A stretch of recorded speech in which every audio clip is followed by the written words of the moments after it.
estou muito feliz porque eu fui cliente da Dilma. Esse é o mais divertido. A Dilma prestou serviço para a empresa que eu trabalhava durante muito tempo e é muito difícil que alguém a quem você preste serviço vire sua amiga. E foi o que aconteceu, porque ela é muito competente, é uma das pessoas que eu tenho maior admiração. Ela foi ganhadora Garra do Galo ano passado.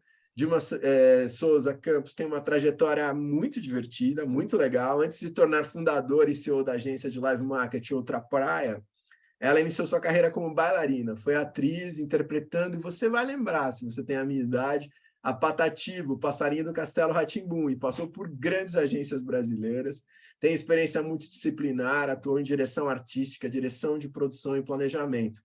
Em linha com sua formação, ela tem hoje, ela dá uma ênfase para um MBA em gestão de projetos pela FGV, porque aí tem uma coisa muito divertida, de uma dentista formada, e aí você fala, o que uma dentista está fazendo, né? Porque ela teve uma bolsa, e o que ela queria era ir para a comunicação social, mas não deixaram, não tinha vaga para a comunicação social, e ela foi ser dentista.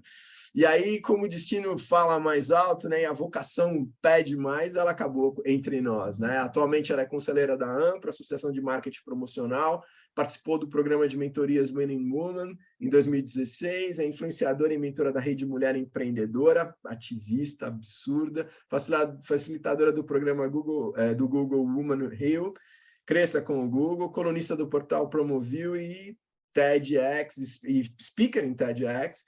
Ela fala sobre liderança feminina, liderança inclusiva, vendas, marketing, live marketing, estratégia de marketing, planejamento de marketing, humanização de marketing, construção de marketing, inovação. É uma pessoa muito especial. Esse ano foi jurada em Cannes, né? Depois do imbróglio de que não tínhamos pessoas negras em Cannes, aí ela acabou, ela já estava no primeiro convite. Então, eu, com muita honra e prazer, Dilma, seja bem-vinda, esteja aqui com a gente. Uma honra ter você aqui conosco. Poxa, Regi, muito obrigada. Estou me sentindo aqui em casa, na APP, como sempre tenho me sentido, né? A gente tem um relacionamento aí que foi criado com a APP e que vai muito de acordo com os meus princípios. Eu acredito que o que muda a vida da gente é a educação, né? Então, eu já parto desse princípio que mudou a vida, né, da minha família, não que todos, né, tenham mudado ou tenham conseguido um sucesso considerado por outras pessoas, mas foi esse sucesso da educação que mudou a vida da gente, né? Então, foi através mesmo de bolsa de estudos, de sair de uma educação em colégio público e ir para uma educação num colégio particular, porque os meus irmãos, né, eram bolsistas, eu não fazia nada com bola, muito pelo contrário, eu achava a bola horrorosa, eu morria de medo da bola, mas o esporte foi super importante para mudar essa realidade da minha família, que poderia muito bem hoje estar em outro lugar. Então, eu agradeço muito o convite, que me chamem outras vezes para eu estar aqui nesse lugar onde a educação é super importante. Seu microfone está fechado, Regi. Bola contigo, desculpa. Boa.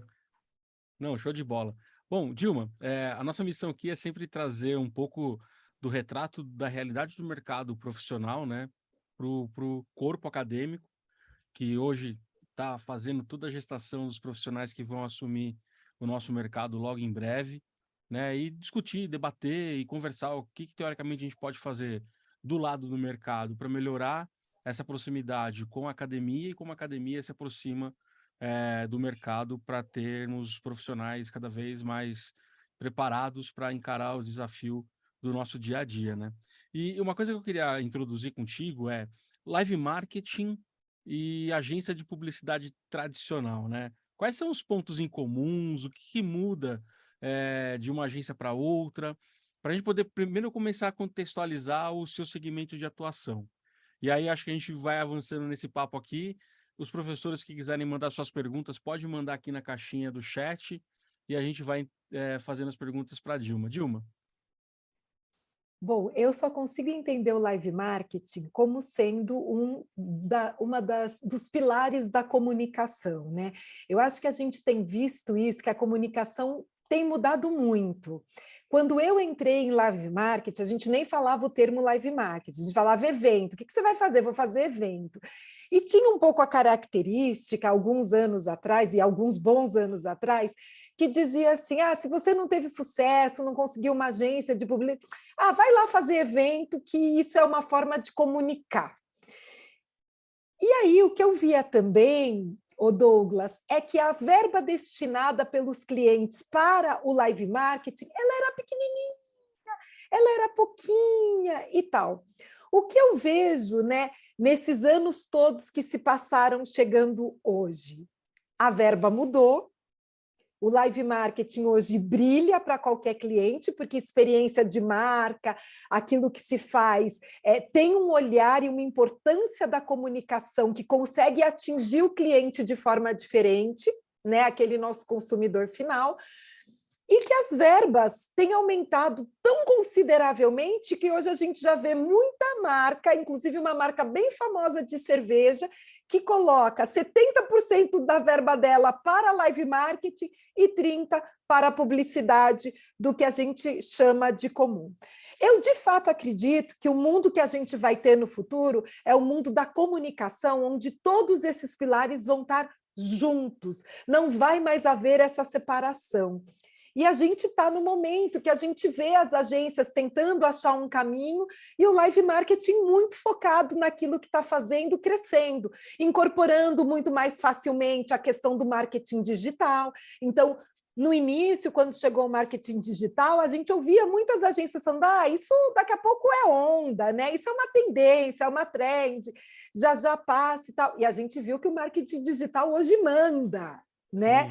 Manda e demanda, né? Muitas coisas saem do marketing digital e vêm para o live marketing, né? Aí a gente vê o marketing de influência hoje fazendo um papel, e um papel que vem com mensuração de KPIs e mensuração de como essa marca vai atingir os seus consumidores através do marketing de influência. Quais são os creators indicados para isso?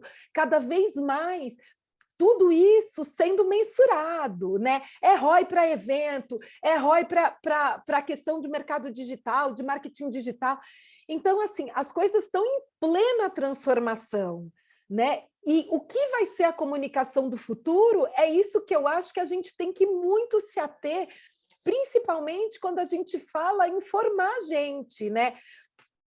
Eu tenho uma passagem muito gostosa de formação, porque há 2 anos atrás, há 3 anos atrás, 2019, antes da pandemia, eu passei uma grande vergonha acadêmica, tá? Confesso aqui, tenho que falar para vocês, porque isso é um bate-papo, uma grande vergonha acadêmica. O professor Francisco, lá da USP, ele e o Leandro, me chamaram para falar num fórum que eles fizeram sobre diversidade, né, na comunicação e tudo.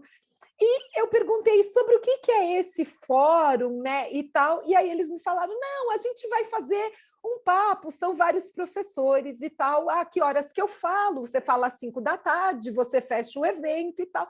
Falei, olha, vou fazer o seguinte, tem um almoço lá no Sesc, vou chegar de manhã, já vou almoçar, para eu olhar. Gente, a primeira palestra era segundo o autor tal, e eu falei assim, gente, eu vou tomar assim, vão me bater, porque eu não trouxe autor nenhum, eu trouxe o que a gente faz, eu trouxe o que está comunicando, o que a gente tem visto de diversidade e inclusão e tal. E aí eu subi no palco, até confesso, muito sem graça, falando, gente, olha, eu não sou uma pessoa da academia, né? Embora saiba o que é academia, não achei que fosse isso hoje, então eu não trouxe nenhum autor, né? Mas eu estava muito sem graça. E aí o professor Leandro rapidamente me acolheu, falando, não tem problema, se essa é a sua visão, é segundo você. O que eu já fiquei mais tranquila ali. E aí o que eu mostrei foi isso. Então eu mostrei o que eu estava vendo de evolução na propaganda, quando a gente fala de diversidade e inclusão, mostrando alguns cases que estavam acontecendo, e isso foi uma experiência incrível de estar junto com a academia, né? Junto com as pessoas ali que estudam muito da publicidade e que trabalham para a gente fazer uma publicidade muito mais focada, muito mais humanizada, porque a gente sabe que a comunicação ela tem um poder, né? Eu acho que muito pouca gente, quando entra no curso de comunicação, seja publicidade, propaganda, comunicação social, né? Ela não tem a noção do poder transformador que a comunicação tem. E ela, de fato, para mim, tem o poder de transformar o mundo. E cada vez que passa isso, eu acredito ainda mais. E aí, isso me fez com que eles me convidassem para escrever um capítulo do livro chamado Publicidade Antirracista, que é um livro que está aberto lá na USP, né, para todo mundo baixar, para todo mundo ter. E eu tenho um dos capítulos que fala justamente desse encontro entre a academia e o que hoje, no dia a dia, a gente toca nas agências de publicidade. Mas eu passei vergonha, tá, gente? Eu adoro falar isso, porque eu não tenho nada para esconder. Não, excelente. Essa contribuição é o que a gente precisa e eu acho que a partir da sua verdade você vai contar também histórias tão enriquecedoras que qualquer outro autor possa ter contado. Dilma, desse ponto de partida, então, e até tem um comentário da Irene aqui que fala, né? Cada vez, quanto menos a gente tiver divisões e departamentalizações na comunicação, mais rico e mais produtivo nós seremos para os resultados de negócio dos nossos clientes, enfim, e dos nossos negócios. E aí, caindo de fato para dentro da área de educação, formação profissional, né? Hoje, para atuar no seu negócio, no seu business, você sente falta de alguma coisa na formação das pessoas? O que você melhoraria, supondo, se você estivesse na cadeira acadêmica hoje, para poder ter profissionais que tivessem uma aderência, uma aterrissagem mais suave dentro da área que você atua aí dentro da sua empresa? Eu acho que eu partiria da frase que a Irene colocou aqui. Porque o que acontece? Tudo está muito departamentalizado. Aqui, essa é a minha caixinha, essa é a sua, você faz live marketing, eu faço propaganda. Não, a gente faz comunicação. E a gente faz comunicação para os nossos clientes. Tem cliente que a gente precisa fazer uma comunicação, por exemplo, via LinkedIn. Porque é esse o foco do cliente, é ali que vai ser o filtro do cliente. Não adianta eu propor para ele um anúncio de jornal, não adianta eu propor para ele 30 segundos na Globo. O negócio dele vai ser o LinkedIn. Então, eu acho que os profissionais que conseguirem enxergar a comunicação como um todo, entendendo que, de fato, elas vão ter que juntar todos esses skills, do que é de gente que faz evento, para lançar um produto, a gente não lança um produto só fazendo evento. A gente lança um produto, muitas vezes, trazendo marketing digital, trazendo marketing de influência. Depois daí, partindo... E a gente não fez o 30 segundos. Então, é assim, é muito de olhar do lugar da necessidade da marca, para mim, e de onde estão os nossos clientes, aonde a gente vai buscar esses clientes. Gente, as últimas pesquisas têm trazido para a gente questões que hoje, essa geração Z, até para ir ao médico, ela não usa o Google para pesquisar nada. Ela pesquisa no TikTok e no Instagram. Nem o Google mais é para ela um ambiente de pesquisa. Então, muitas vezes, dependendo do seu cliente, o que adianta o seu cliente ir para o Google, fazer o Google Ads, se estão procurando ele no Instagram? Então, eu sempre digo, né, que a estratégia, o nosso planejamento estratégico tem que, de fato, passar por isso, para que a gente possa entender qual é o melhor caminho dentro dos nossos pilares de comunicação e como esses pilares de comunicação se conversam para que a gente some. Dilminha, deixa eu pedir um favor, professor Paulo, acho que seu microfone está aberto, aí ele está dando esse eco, eu acho que é isso, se não for me perdoe, mas acho que é isso, mas se você quer fazer uma pergunta, você é muito bem-vindo depois. Dilminha, segue, querida.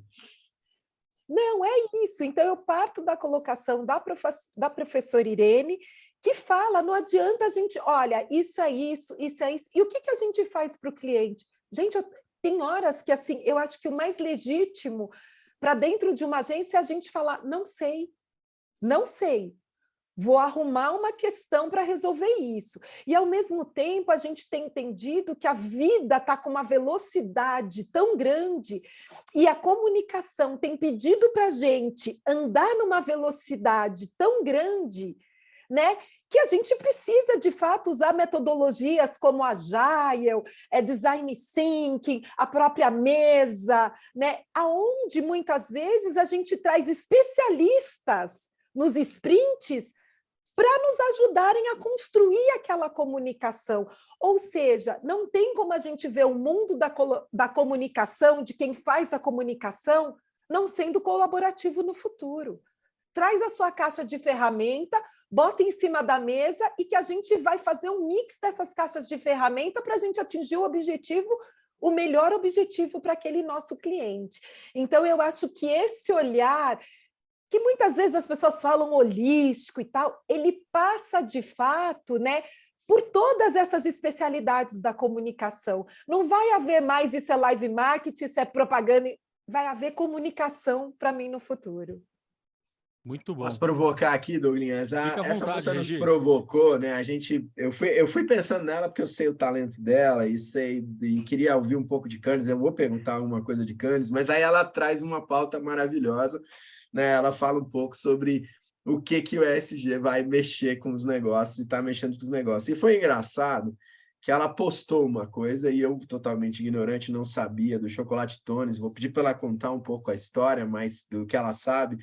Mas, assim, para dar um overview, um repórter holandês descobriu que as empresas de chocolate na Holanda não apoiavam um acordo que estava sendo criado, se eu te falar errado, você corrige de mim, sobre trabalho infantil.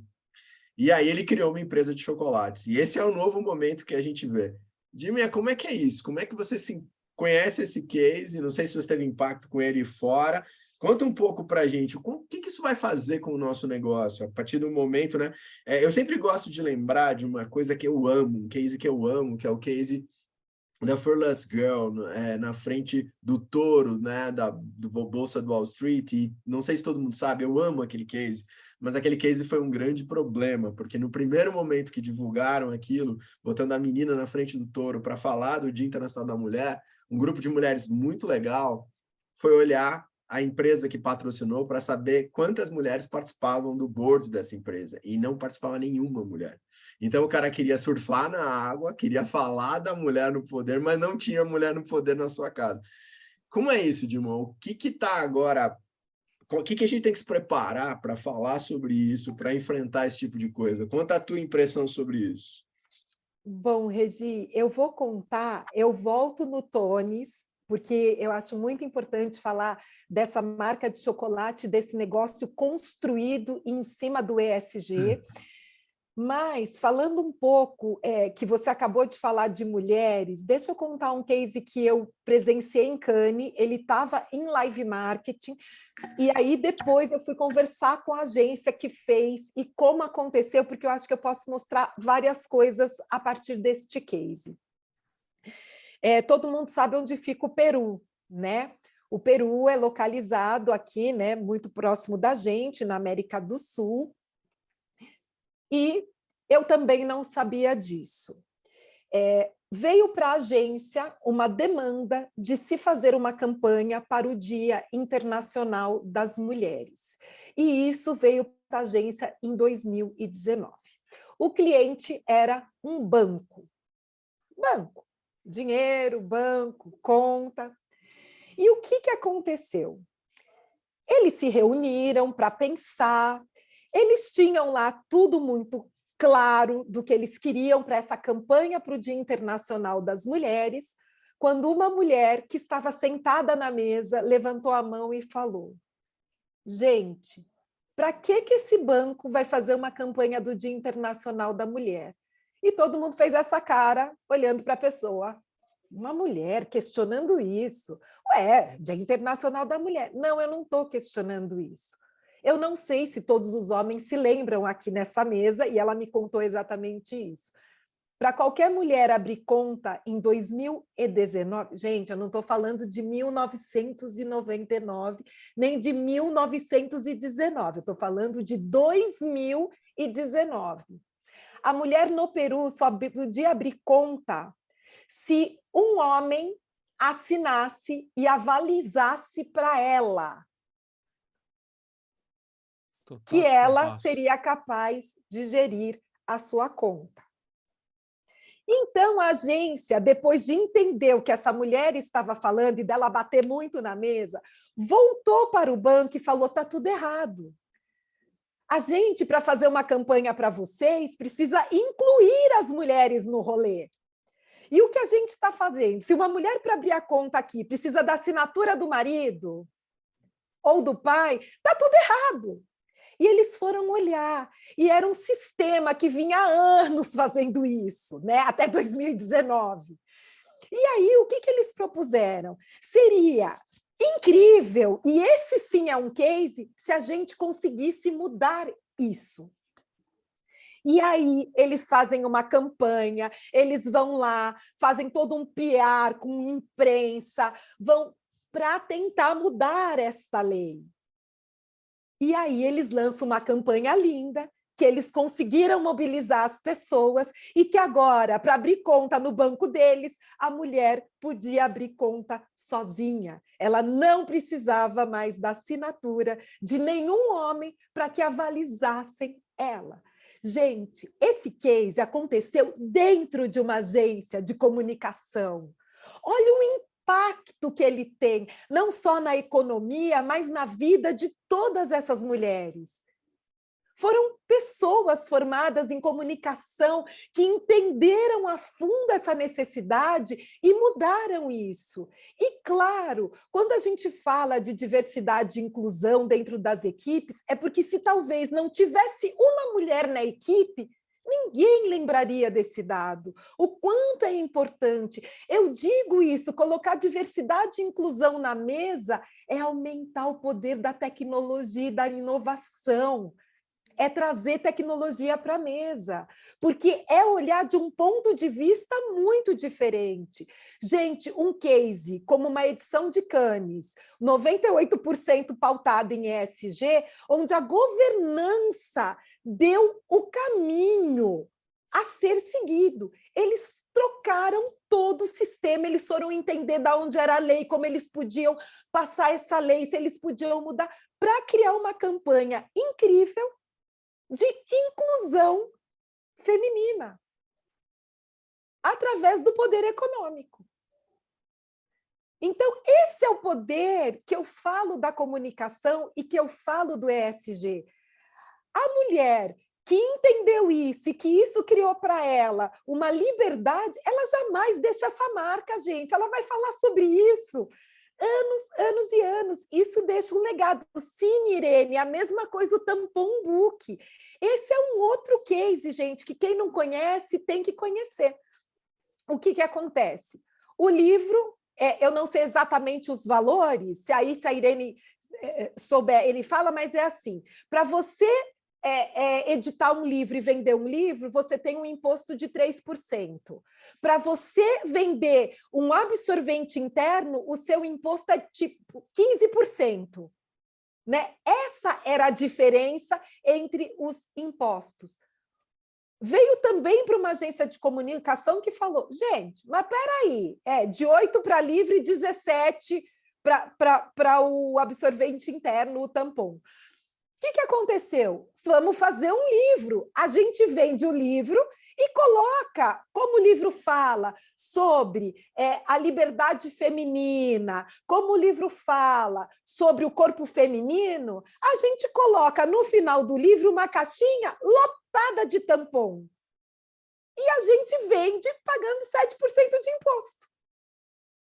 Um outro super case de Cannes. Entendeu? Então, assim, quando a gente olha a Cannes Lions e entende que é um festival de inovação, de criatividade dentro da comunicação, a gente tem, de fato, visto isso, e muito pautado novamente na sigla que eu falo, não é mais se, é para até quando, né? Não tem mais o se, é o até quando. E esse case, só para eu voltar aqui no que o Regi falou, né, da Tony's Chocolate, o que aconteceu? Ele era um jornalista. E aí ele saiu para cobrir a questão do chocolate no mundo. E o chocolate, não sei se vocês sabem, a plantação de cacau tem diretamente ligada ao trabalho escravo infantil, principalmente na África. Então, começaram a fazer um pacto na África com algumas comunidades e a treinar essas comunidades através de uma certificação que aquele cacau não teria dentro da sua cadeia a utilização de trabalho infantil. E levaram isso para a Europa. E muitas empresas grandes de chocolate falaram, eu não quero nem saber disso, eu vou comprar de onde for e eu vou continuar aqui no meu rolê. E esse jornalista, revoltado com essa história, resolve fundar a Tonies. A Tonies é famosa no TikTok. Você perguntar para qualquer adolescente, ele sabe o que é a Tonies Chocolate.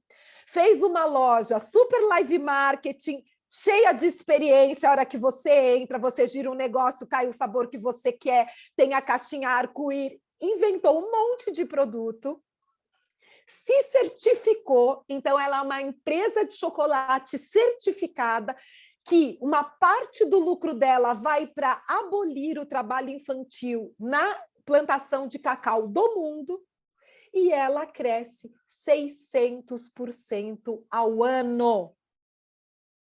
600% ao ano. Ela começou na Holanda, hoje ela está em quase todos os países da Europa e ela só está expandindo a ponto dele falar, preciso de uma fábrica nova. Então, quando as pessoas falam, e isso recentemente saiu, inclusive, um artigo sobre isso, uma reportagem sobre isso, sobre o fulano do banco tal que foi demitido porque ESG não era bem uma medida, né? Aqui a gente está deixando, né, e acho prudente as marcas, né, fora. Gente, vai ser ESG. Não adianta falar, ai, porque é mais caro. É mais caro hoje. Eu estava vendo outro dia um dado. Eu comecei a estudar aqui, eu estudo muito, tá, gente? Eu amo estudar. Como eu tive muita dificuldade de estudar quando criança, adolescente e tal, eu hoje continuo estudando, né? E eu estudo muito. Tudo quanto é curso eu quero fazer. Vai, me põe aí que eu quero estudar. Daqui a pouco estou pedindo para vocês aqui, viu, Irene? Para ir lá assistir um módulo na faculdade, porque eu amo estudar. E aí eu estava estudando que a gente desperdiça por ano no mundo, né, em alimentação, $1 trilhão. Isso não é só isso. Isso é 8 a 10% dos gases carbonos da atmosfera formado no ano por todos os países. E isso não é somente isso. Isso é olhar que hoje o Brasil entrou novamente na linha de um país onde as pessoas passam fome. E aí você olha tudo isso, e aí você começa a olhar, né, a gente ali na comunicação, as tendências do que vem aí. Gente, já tem gente hoje tirando comida do lixo e fazendo um novo alimento, que é o upcycling food, que era uma tendência, hoje já é realidade.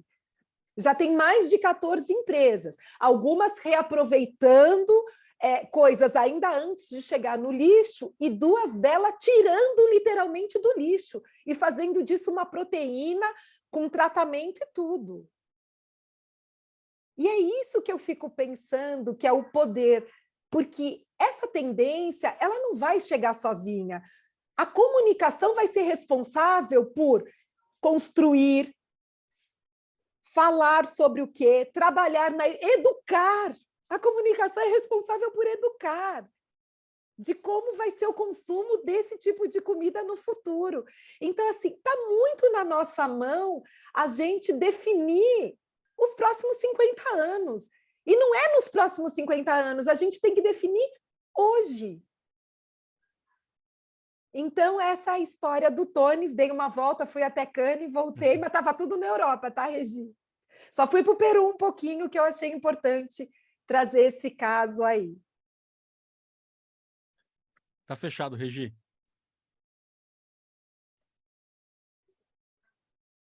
Meu sócio, um dos sócios tá aí, eles riem disso, que eu faço isso direto, perdão a todos aí. Eu tenho uma filha muito ativista, cara, é muito legal e eu aprendi muito com ela, cara, e eu vou contar 2 coisas que ela fez que é legal. Ela não entrava numa Zara, né, cara, desculpa a Zara, eu vou ter que citar o nome, ela não entrava. E não comprava. Claro que se ela ganhasse, ela usava, mas ela não comprava, não entrava. E isso vai formando, né, a mentalidade da pessoa. Então, eu acho que as pessoas, eu ouço muito assim, as pessoas não vão pagar por isso. Eu acho que vão pagar por isso. E às vezes me surpreende o que está por trás da comunicação. Quando minha filha se casou, minha filha não jogou o buquê. E eu não entendi no primeiro momento por que ela não ia jogar o buquê. Mas depois eu percebi que as meninas eram sempre motivo de risada no final de um casamento, porque parece que só vocês querem se casar, né? Os homens não querem se casar, né? E aí tinha esse cerimonial que ela abominava. E ela fez um buquê e dividiu em 6 partes e deu para as mulheres mais importantes da vida dela. Esse buquê se separava. Eu fiquei, né, fascinado. Ela é advogada, não tem nem nossa área. Eu fiquei mais apaixonado pela minha filha. Mas eu acho que a gente vai ter essa resposta. E aqui no Brasil a gente tem um movimento muito legal. Eu sou muito apoiador da Gerando Falcões, e a Gerando Falcões, junto com a Nestlé, fez uma barra de cereal que você pode comprar. Não é fácil achar, eu estou até para conversar com eles para entender melhor por que eu tenho tanta dificuldade de achar, mas essa barra social, o lucro é destinado para o combate à pobreza, né? E acho que a gente vai ter cada vez mais coisas assim. E me ocorre de assim, a loucura do nosso país, né? Isso que você falou sobre comida está totalmente certo. Aqui no Brasil a gente tem uma iniciativa maravilhosa, que é o Fruto, que esse ano não aconteceu, não sei se o Atala parou de fazer, mas eu fui nos 2 primeiros que o Atala fez, e o Brasil foi um dos poucos países do mundo que se discutiu alimentação de uma forma muito moderna, muito legal, ao ponto da gente não tem problema de alimento no mundo, a gente tem problema logístico. O alimento não consegue ser transportado para as áreas onde há fome. Isso é muito assustador, né? E aí a gente vê algumas coisas que eu queria ver se você foi impactado por coisas assim, mas como... Não, isso são projetos, tá? Mas a Alemanha e a França querem acabar com o prazo de validade dos alimentos. Então, eles têm projetos e datas para que não tenha mais prazo de validade no alimento. E isso é muito impactante, né? Aí a gente tem muitos chefes de cozinha que valorizam a manutenção da pessoa no campo, comprando produtos dele. Do que você viu fora do que você foi impactado, porque Cannes foi um grande reflexo disso, né? Começar pela devolução do leão ali ao vivo, toda aquela questão, né? Como você viu isso? Como é que lá se falava disso? Acho que deve ter chocado todo mundo aquele primeiro momento, porque é um ato desse criado assim, né? Não deve ter sido avisado, né? Ninguém sabia, né? E imagino você respirar e seguir em frente, né? Falar, né? Como foi a repercussão disso lá, para vocês que estavam lá? Olha, Regi, foi a primeira vez que eu fui para Cannes, eu não sou uma especialista em Cannes, mas eu indo agora, assim, primeiro que eu acho que o meu olhar é um pouco diferente, né? Nós vamos devolver um leão, eu acho maravilhoso. Eu não sei porque isso só aconteceu em 2022. Entendeu? Essa é a minha pergunta. Então, por exemplo, eu não sei se vocês sabem, tem o Palais, né? E depois, na praia ali de Cannes, vem os patrocinadores, né? Alguns patrocinadores que eles chamam ali de praia. Ah, vai lá na Praia da Meta, que tinha uma programação incrível, diga-se de passagem, uma programação absolutamente ousada, falando da comunicação do futuro, falando de metaverso, falando de várias coisas, né? Muito mais interessante que a comunicação desse assunto no Palais. Tá? Então, para mim, eu fiquei muito dividida entre o que eu queria assistir que valia a pena dentro do festival e de todas essas praias. Por exemplo, tem uma dessas praias que não é praia de Cannes, que ela se chama Inkwell. Inkwell era uma praia onde só iam pessoas pretas, porque eram proibidas de ir para outras praias. E aí, essa praia tem justamente o nome de Inkwell, que é para trazer no pilar S da questão racial a questão que a gente ainda, no mundo inteiro, né, e principalmente no Brasil, somos muito poucas pessoas pretas dentro da comunicação e das agências de publicidade. Agora, a programação da Inkwell, gente, tinha a Sephora Williams, que é um super artista inglês, fazendo uma palestra lá de como a marca pode ir para a rua e tomar conta da rua, mostrando cases, Regi. Você falava assim, gente, pelo amor de Deus, para tudo. Então, eu não queria só estar no Palais, eu queria estar nesse outro rolê que trazia para mim coisas, né? A Bozona falando da Netflix, por que ela não quis continuar na Netflix. Aonde ela acha que parou isso e que vai vir alguma coisa nova no mundo? E aí você parado, falando assim, gente do céu, o que são essas discussões? Então, para mim, eu ficava caçando para fazer meu dia na programação, e muitas vezes eu ia 1 hora, uma palestra que eu achava interessante, né, do Palé, e eu queria estar nesses rolês, o que está fazendo o Pinterest, né?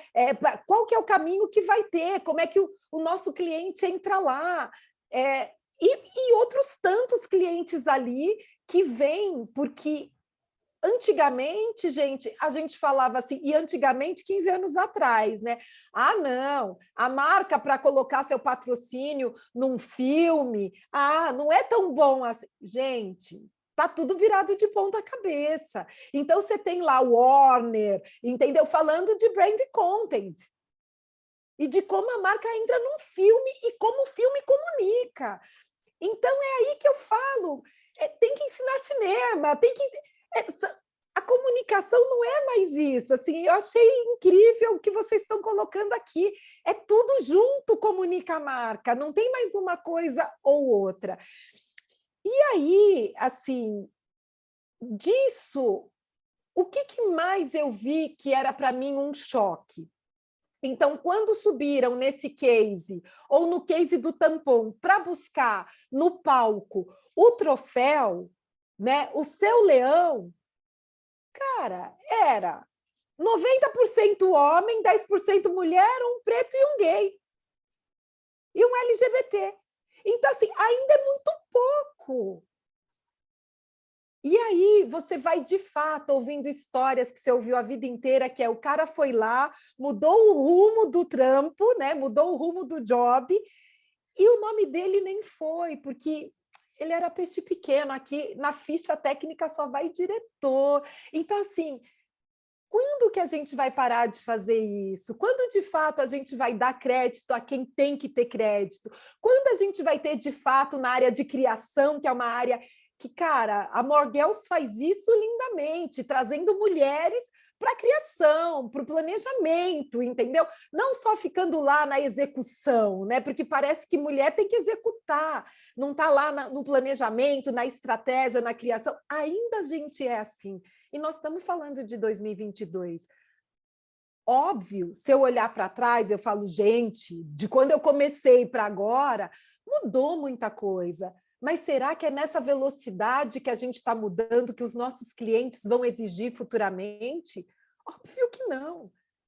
Eu não sei com comunicação, isso eu sei que está acontecendo, mas em live marketing eu estou muito próximo. A Coca-Cola acabou de lançar uma concorrência e exigiu para quem ganhou a concorrência que 50% da equipe fosse de pessoas pretas. Exigiu que a equipe fosse assim. Agora, a concorrência de Volvo, sabe o que ela perguntou? Quais os procedimentos ou o que você tem ali de ESG dentro da sua agência para saber se você vai para a concorrência ou não.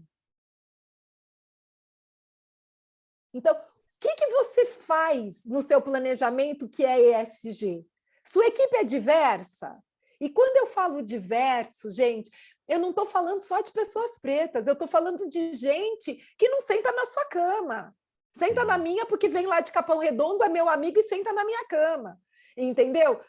Mas da onde que vem essa pessoa? Então, eu estou falando de uma diversidade de lugares, de ponto de vistas, de olhares.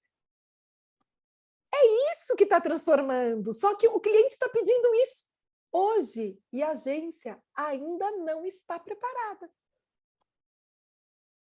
Concordo. A Irene colocou uma questão, eu vou transformar aqui, porque a gente passou.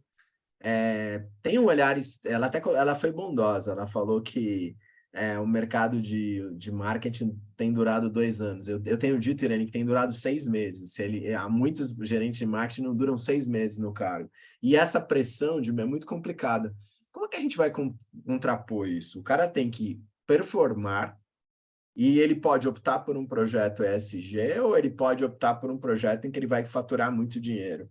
e aí ele fica entre os dois. Você acha que isso está acontecendo? Você acha que a pressão pelo curto prazo, a pressão por resultado acima de tudo, que é o que a gente vive hoje no Brasil e no mundo, isso afeta toda essa decisão ou você acha que é mais forte? Não, afeta toda essa decisão, Regi. Não tem jeito, assim, a gente entende e, sinceramente, eu acho que muito do papel da agência é munir esse diretor de marketing para que ele se defenda e que ele entenda quais foram os KPIs, como, assim, para mim, sem mensuração, quanto a fato, não há argumentos, não é isso. Assim, ele tem que mostrar fatos e munir esse diretor de fatos para que ele possa argumentar. Regi, a gente, algum tempo atrás, acabou fazendo uma pesquisa como as pessoas contratavam, desculpa, é meu cachorro aqui latindo, ele já para. Como as pessoas contratavam gente dentro das agências. E ainda hoje a gente entende isso. Então, como é que você contrata gente das suas agências? Você vira para a pessoa do lado e fala, tem alguém para me indicar? Verdade. Aí você vira alguém para o outro lado e fala, tem alguém para me indicar? Só que aonde você perde na inovação, você perde na tecnologia, porque quando a pessoa concorda com você, gente, está tudo igual. O bacana é quando a pessoa traz outro ponto de vista. Então, por isso, você entra nas agências, é tudo igual, o mesmo jeito de vestir. Não é uma crítica, Regi, é uma realidade. Porque na hora de indicar, é indicar. Então, as pessoas falam assim para mim, mas Dilma, como eu transformo isso? Então, diga para a sua equipe contratar alguém que elas não conheçam, que não seja indicado para a equipe, que não mora no mesmo bairro. Vamos começar a mudar isso? Né? Mas tem que ser isso. Tem. E aí, Regi, o que acontece? Cada vez mais está todo mundo cobrando resultado. A gente sabe, né, que a base da nossa pirâmide lá, que a gente falava que é classe C, que já é o início, né? Hoje classe C é status, né? Ser classe C hoje no Brasil é status, porque a gente está na Z, a gente está na linha de quem come do lixo. Essa é a verdade. Sim. Entendeu? A gente não pode nunca se esquecer disso. E aí você vai olhando isso e você vai falando assim, cara, que faz hoje uma Samantha Almeida no departamento de criação da Globo. Também não é formada em comunicação, fez moda, fez design, fez rolê. Então, assim, a carreira de qualquer pessoa preta, gente, esquece, ela não é linear. Ele faz isso, aí ele vende o brigadeiro, aí ele vende não sei o quê, aí com isso ele conseguiu dinheiro, aí ele foi para a faculdade, aí ele não vai para a faculdade com 17 anos, ele vai para a faculdade, no meu caso, com 22 anos, né? Porque ele já fez um pouco da vida para ter um dinheiro, para se manter, mesmo que seja com uma parte de bolsa de estudos. Mas, cara, olha a riqueza disso.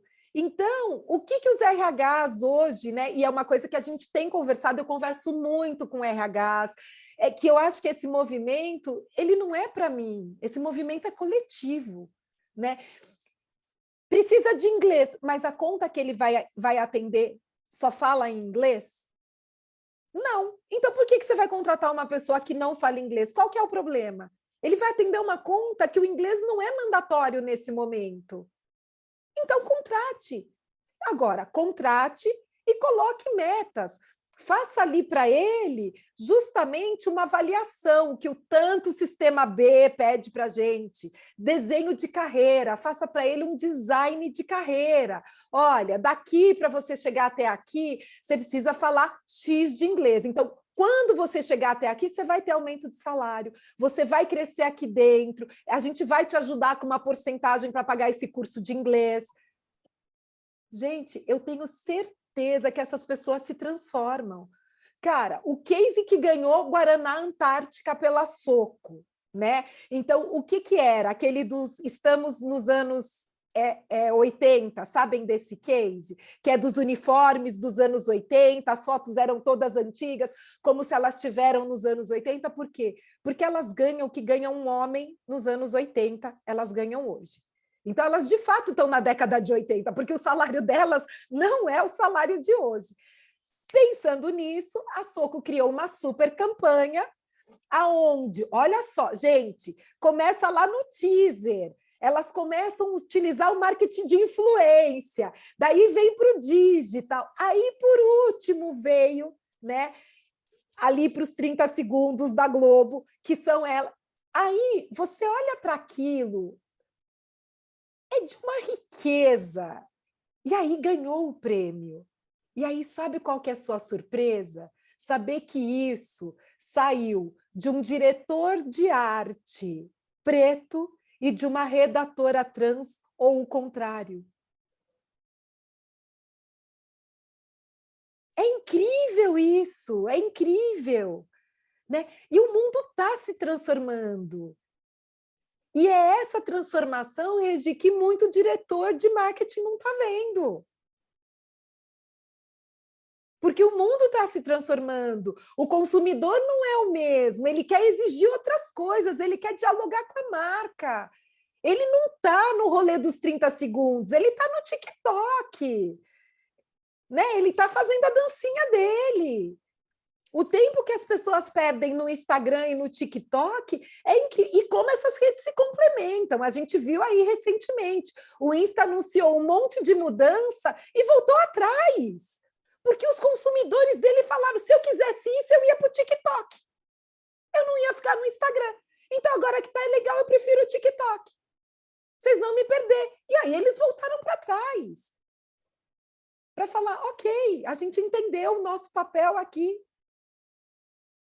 Agora, você acha que com o potencial que eles têm, né, ele precisava voltar para trás? Que é também um elogio que eu faço aqui, Douglas, ao Cannes Lions.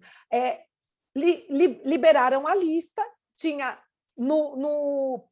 para o julgamento presencial um jurado preto, Anderson da África, no shortlist não tinha, e ele falou, a primeira resposta do Simon foi, vamos fazer o seguinte, a gente acerta isso em 2023. E aí veio uma pressão muito grande do Papel e Caneta, que é um coletivo criativo muito forte, se vocês não conhecem, tem que conhecer, Papel e Caneta. Regi, chama o André Chaves para estar aqui, porque tem que conhecer, que começa a pôr a caneta ali e a escrever, e começa, enfim, todos nós, as pessoas mais, né, ativistas desse rolê, a falarem. E aí, na segunda lista, com 8 jurados, 6 são jurados pretos. Então, ele inverteu, entendendo que a comunicação precisa dessa rapidez. E isso foi muito legal de ter sido feito, porque, gente, ele está lá, está com dinheiro, está com os patrocinadores e está com a caneta na mão. Isso gerou todo esse movimento, a gente falar um pouco mais de Brasil em Cannes e entender que a gente, aqui no Brasil, tem uma constituição populacional muito diferente. E aí, Dilma, vou até pegar um gancho, não sei quantos professores vão concordar comigo, já fui da academia. A gente, até 15 anos atrás, quando era professor, a gente não refletia isso dentro da instituição de ensino, né? A gente não era preparado para minimamente tratar esse assunto ou fazer qualquer tipo de menção a ele. Então, a gente já vem também, né, ao passar dos anos, num modelo que muitas vezes não é atualizado por uma série de motivos e às vezes não está nem dentro do nosso escopo como professor, mas a gente internalizou isso durante muitos anos, né? E aí eu também queria até pedir a participação dos professores, se existe dentro das universidades hoje, principalmente no curso de propaganda, publicidade, comunicação, um olhar direcionado para isso, para ter essa diversidade também, ou minimamente sinalizar de forma produtiva que os alunos se desenvolvam dentro dessa questão. Eu acho que ESG não é um assunto trabalhado hoje dentro da universidade, por exemplo. Me corrigem, professores, Ô Douglas, se eu tiver errado. Posso falar uma coisa aqui Claro, rapidamente? José.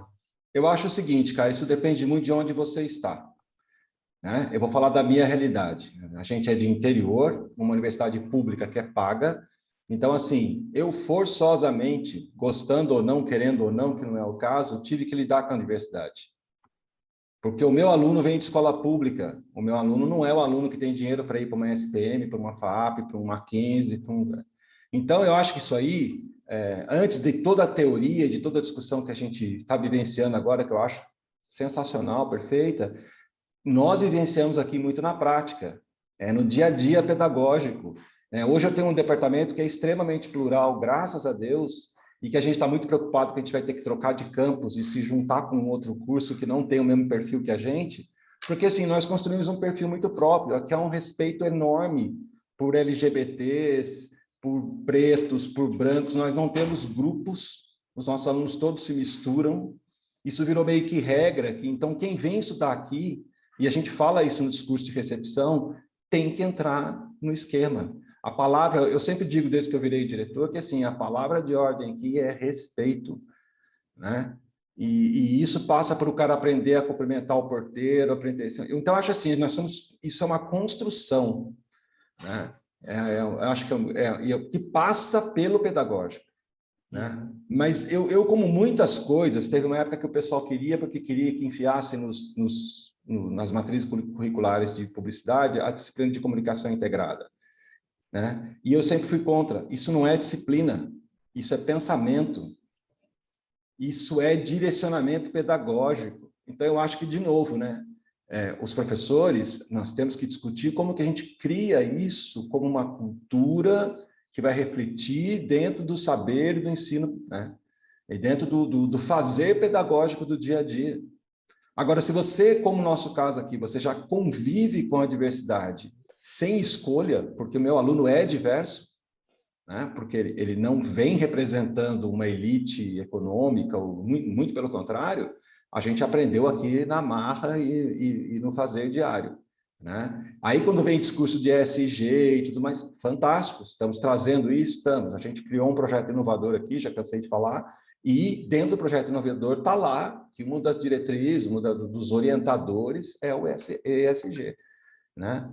Mas eu acho que aqui, no meu caso, né, acho que eu posso trazer isso como contribuição, foi na prática, cara, foi no fazer, foi no dia a dia, né? E eu tenho dificuldade com alguns professores, principalmente os que vêm de outros departamentos para lecionar aqui, de entender essa cultura, essa realidade e esse modo de fazer. Muito bom, obrigado, José, pela participação. Eu vi aqui a Irene. Irene, você quer comentar um pouco sobre essa inclusão do tema da diversidade dentro do TCC? Como é que vocês estão fazendo isso e como que tem funcionado? Nossa, é um prazer falar sobre isso, porque isso, na verdade, foi uma sugestão do Eric, que é o coordenador do curso de comunicação, e a gente estava incluindo temas que a gente percebia que eram tendências, e no TCC a gente tem convidado sempre um cliente para passar um briefing real, e aí os grupos trabalham como se fossem agências fazendo uma concorrência, né? Que isso desperta um interesse, um envolvimento mais forte dos grupos. E a gente já tem alguns anos até que a gente insiste nesse tema de diversidade, porque é como colocar diversidade na comunicação, e isso não é criar campanha Benetton, sabe? É como você pensar de maneira onde a diversidade está no núcleo do conceito da comunicação que você faz. E aí a execução é uma coisa natural que acontece, que é o que eu acho que a gente estava discutindo muito isso entre os orientadores, que somos todos profissionais da área, né? Que virou uma coisa na comunicação, deixa eu colocar uma pessoa com síndrome de Down, uma pessoa negra, um loirinho e um oriental, né? Então eu tô cobrindo a questão da diversidade. Não, você só colocou uma execução diversa, mas dentro de uma mentalidade completamente antiga, né? Então a gente forçou essa questão deles pensarem na diversidade já na maneira de como analisar o briefing, tá? E tem dado uns resultados sensacionais. Imagino. Perfeito. O Fernando e Edilene, não sei quem levantou a mão primeiro aí, fica à vontade. Bom, vou me meter antecipar na fila aí. Não, é assim, é muito bom, né, ouvir esta fala, porque eu, assim, eu sou do interior do Rio Grande do Sul, né?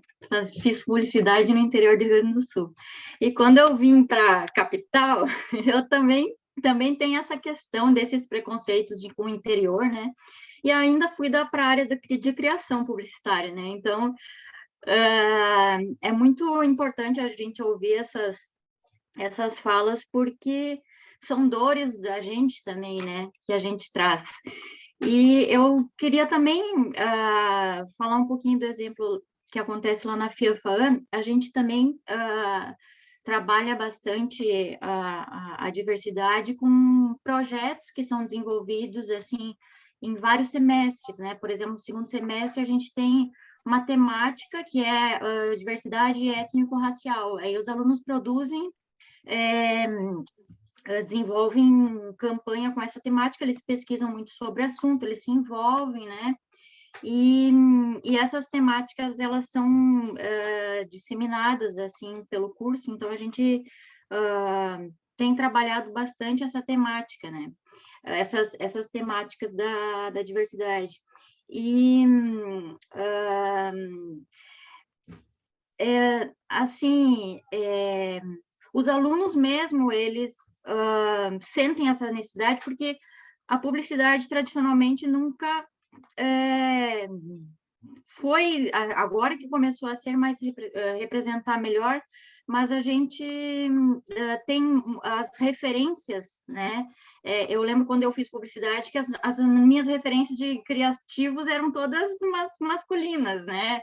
Os livros traziam exemplos, assim, de publicidade que sem questionar nada de publicidades que acabavam com a mulher, né? Então, os alunos mesmo, pelo aumento da conscientização, né, sobre a autorreflexão e tal, eles reivindicam essas coisas, eles questionam essas coisas, né? Então, é um movimento que vem de uma luta mesmo, de uma cobrança, de uma exigência, né? De pessoas que não aguentam mais, né, não ter o espaço colocado ali para elas, né? Quer dizer que as pessoas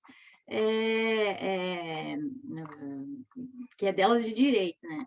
Então, é só colocar mais esse exemplo da faculdade, que a gente desenvolve esses projetos, mas eu acho que tem uma questão que que não depende muito da gente, que é mais importante, que é a imagem que a publicidade tem, né, que é o clichê da publicidade, que ainda é muito forte, né? Quando se fala ali do jeito de se vestir, né? Quem que é o publicitário? O publicitário tem um jeito de se vestir, do criativo na criação, né? É masculino, né? As falas são masculinas, né? Então, existe esse confronto entre a realidade, que a gente pode trabalhar aí, a gente trabalha com a realidade em sala de aula, e o clichê, a imagem, o top, né, do que significa a publicidade. Então, tem que existir uma mudança mais profunda, né, que é nessa imagem mesmo, que é o que leva, que está legitimado, e que é o que leva a imagem do publicitário na área, né? Então, só colocar mais esse exemplo que a gente luta aí na universidade, né, para tentar trazer essa complexidade maior. E falar que eu estou muito encantada com a fala aí. Muito obrigado, Juliane. Fê? Pô, demais, né? Eu te ouvi, né, Dilma? Eu até queria complementar aqui algumas coisas, né? A gente está em peso aqui, estou com a Irene Notti, né? Uma criativa, né, desbravadora do mundo, né? Mulher numa era de homens, né, Irene? Mundialmente, né? E eu tive tenho oportunidade de ter a Irene ao meu lado aqui na FAP, né, e estar ao lado dela. Tive o susto e a palpitação de um dia a Irene entrar na minha sala de aula, dando aula de pós-graduação, e falar, meu Deus, vou dar aula para a Irene, o que eu estou fazendo aqui? Né? E tive a oportunidade de trabalhar com ela no mercado, quando eu fui diretor de estratégia na Accentive, a gente fez um projeto juntos, né? Precisei pedir socorro e ela veio me socorrer. e foi demais, e temos outros projetos aí no mercado. Eu vou falar que eu fui privilegiado na minha carreira ter passado por tantas mulheres como chefes, começando na Magui Memberdorf e tantas outras, né? Hoje lá na Holding Club, né, a diretora-geral é a Tati Wong, né? Então, algumas coisas da mudança, da inclusão, a gente já está vendo, né? As mulheres já estão na boca e já entrando no primeiro escalão, né? Nos conselhos, nos boards, nos quadros societários. Mas aqui na FAP, quando eu dou aula, eu sempre falo para os meus alunos, eu falo assim, ó, vocês ainda têm essas bobagens de problema com mulher, machismo, você está na área errada, desiste, porque esse pêndulo, inclusive, já virou. E não é que vai virar, ele já virou no meu tempo, eu me formei em 1999, né? Então, isso são questões vencidas e superadas em alguns mercados e em alguns nichos. Mas eu queria pontuar que, né, o Douglas até fez essa pergunta de como é que está na universidade, né? Questões como SG e inclusão, eu acho que está super forte quando eu fui pegar o recorte da FAP, né? A Irene contou ali dos projetos de TCC, na nossa parte de capacitação e treinamento no começo do ano, a gente teve fóruns exclusivos e especializados de inclusão. É claro que aqui a gente tem uma deficiência estrutural de equidade, né, de etnias, que é natural, né? Você está num polo de excelência financeira, econômica, né, e de concentração de renda, então você é um reflexo do país, né, então realmente você tem uma questão de disparidade étnica, mas em contrapartida, por exemplo, na parte de diversidade sexual, transborda, né, e na parte de inclusão também. Né? Inclusive, uma vez eu fui convidado para escrever o prefácio de um livro sobre autismo, o livro da minha esposa, né? Autismo Fora da Caixa, e eu contei um caso justamente a gente teve aqui, durante um tempo, não sei se a Irene se recorda, um aluno autista, que inclusive tinha, né, movimentos repetitivos bem intensos, e estava incluído, estava no meio do campus, ele estava ouvindo a música dele, fazendo seus movimentos repetitivos para se reorganizar no meio do campus, ninguém parava, ninguém comentava, ninguém olhando. Tá lá, inclusão é isso, inclusão é estar todo mundo junto e tá tudo bem. Né? Inclusão não é você criar a turma especial para o aluno especial, isso não é inclusão. Né? Inclusão é estar todo mundo junto. Então, eu acho que tem um movimento bastante forte, né? Mesmo com todos as deficiências estruturais que você tem, uma universidade como a FAP tem esse movimento bastante forte. Irene, me corrija se eu estiver errado, por favor. Eu vejo que tem um esforço muito grande nessa direção nosso, de todos os professores, e o ESG também está em pauta forte aqui. Né? E nas instituições também é muito forte. Né? Eu posso citar uma que tem um ícone de excelência, vou falar do concorrente, será que eu posso? Mas estamos falando das universidades. Né? Você tem o professor Marcos Nakagawa, que é meu amigo pessoal, que é professor da SPM, uma das maiores autoridades de ESG do país, respeitado no mundo, vencedor do Prêmio Jabuti, né? Com o livro dele, né? 101 ações para mudar o mundo, né? 101 dicas ou ações, 101 dias para mudar o mundo, se fugiu o nome agora. Eu devia saber decora, eu que ajudei a fazer o posicionamento dele. Então, assim, isso está acontecendo. Eu acho que ele só não permeia tão rápido em todas as indústrias e todos os mercados ou todos os clientes, mas na minha visão está acontecendo de uma maneira até bastante acelerada. Eu acho que eu fico sentindo às vezes que a gente tem um pouco de miopia de parecer que a coisa não está rolando. Ela está rolando. Né? É que o tamanho do problema é muito grande, né? Mas a coisa está acontecendo e está acontecendo com bastante intensidade. O problema que é gigantesco, né? Agora a intenção, a vontade, a direção, os esforços. A Dilma falando aqui com a gente, a Gal Barradas na edição anterior, né? Eu olhei em retrospecto quando eu fui abrir minhas aulas de introdução na semana passada aqui na FAP e eu falei assim, puxa, eu não tinha parado de fazer essa conta porque para mim isso era natural. Basicamente, 95% das minhas chefes foram mulheres. Então, isso para mim era natural, não era nenhuma coisa para eu pensar. Né? Então, eu acho que tem essa correção de rota, eu queria dar essa contribuição. Talvez existam exceções, existam núcleos, nichos, locais, pontos onde você tenha uma distorção em torno disso. Né? Agora, na comunicação, eu também estou vendo uma mudança. Agora que eu gostei muito da fala da Irene, vou elogiar aqui e trazer que é isso, não é um placement de cumprir a tabela e fazer o check, né? A mudança, ela tem que ser, né, como a Dilma colocou, né, nas falas dela, ela está um passo antes, né? Ela está um passo antes. Eu acho que eu fiquei feliz de ouvir, né, e constatar que no meu entorno, pelo menos, está acontecendo com bastante pujança, né, Irene? Não sei se você quer completar alguma coisa aqui. Não Se eu exagerei um pouco, se eu estou Vou empolgado. pedir Acabou, desculpa. né? Deu, né? Vou passar para o Estourou. Douglas, meu querido. Não, eu vou pedir para a Dilma. Infelizmente, a gente tem que cumprir o horário aqui, né, Regi? A gente tem um combinado que essa reunião ela dura em torno de 1 hora. E eu queria pedir para a Dilma deixar uma mensagem final para a gente, agradecer a participação dela, de todos os professores aqui presentes. O Galo na Cuca, cada vez que a gente realiza esse encontro, para mim é uma satisfação muito grande. Dilma, obrigado. Queria que você deixasse uma mensagem final para a gente aqui. Gente, olha, mensagem final é uma dica aqui que eu vou deixar, que é o Publicidade Antirracista, tá? Está disponível para baixar lá no site da USP. Também chegou à final do Prêmio Jabuti, mas a gente não ganhou, mas a gente foi finalista, né, com esse grupo aí. E que, quando a gente fala de ESG, que eu acho que resume, né, tenta resumir um pouco, e a gente sabe que o gap, né, Fernando, é um problema complexo, não é um problema só de inclusão, é um problema complexo. E problema complexo não é fácil de resolver, né? Então a gente parte daí. Mas o que eu queria deixar aqui acho que a gente tem aqui a chance de, através da comunicação, mudar 2050. Né? E começar hoje a construir o que a gente quer para 2050. Então, eu só quero deixar esse convite a todo mundo, me coloco aqui sempre à disposição no que eu puder ajudar, no que eu puder, né, fazer, para que a gente possa, de fato, chegar em 2050 e poder, eu falo, né, entrar num lugar, numa agência e falar, gente, olha que demais, isso aqui borbulha inovação, borbulha conhecimento, gente de tudo quanto é lugar, regionalmente, gente de, né, todos os sotaques, todas as cores, todos os sabores, sabe?